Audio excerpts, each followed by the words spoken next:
महाराष्ट्रामधील नेत्यांनी नेमकी काय प्रतिक्रिया दिलेली आहे ती देखील पाहूयात। मला असं वाटतं माझ्या प्रत्येक पुणेकरासाठी ही खूप आनंदाची बातमी आहे की या शहराचं जर प्रतिनिधित्व करणारा आपला खासदार आहे तो देशाच्या सरकारमध्ये आता मंत्री म्हणून काम करणार आहे। म्हणून मला असं वाटतं की समस्त पुणेकरांना मी हे श्रेय देतो की त्यांनी मला जो आशीर्वाद दिला, जे निवडून देऊन माझ्या नेतृत्व माननीय मोदी साहेब असतील, माननीय नड्डा साहेब असतील, अमित भाई असतील, देवेंद्रजी आहेत, बावनकुळे साहेब आहेत, गडके साहेब, या सगळ्यांना खूप धन्यवाद दिले पाहिजेत की या सगळ्यांनी माझ्यासारख्या कार्यकर्त्याचा विचार केला। एक भूस्तराचा कार्यकर्ता देशाच्या सरकारचं एक मंत्री म्हणून आता काम करणार, मला असं वाटतं की हे प्रत्येक कार्यकर्त्याचाही आनंद आहे। तो नक्कीच खूप मोठा क्षण आहे हा, कारण की कधी विचारही केला नव्हता की ठीक आहे खासदार म्हणून काम करायला मिळत आहे आणि मी पण त्याचे समाधानी होते, कारण की सतत लोकांमध्ये राहत आलेली आहे, त्यांच्यासोबत एवढे वर्ष राजकीय माझा प्रवास झालेला आहे।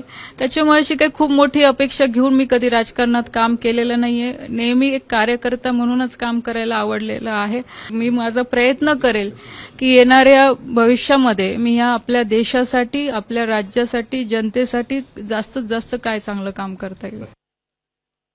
आता एक तर आपल्याला संधी मिळणार होतीच, कारण रिपब्लिकन पक्ष हा एनडीएचा एक पार्टनर आहे आणि माननीय नरेंद्र मोदींच्यावर आमचा पूर्णपणे विश्वास आहे आणि या निवडणुकीमध्ये रिपब्लिकन पक्षाने चांगल्या पद्धतीनं कामगिरी केलेली होती आणि गेली 8 वर्षापासून मी माननीय मोदी सरकारमध्ये राज्यमंत्री आहे।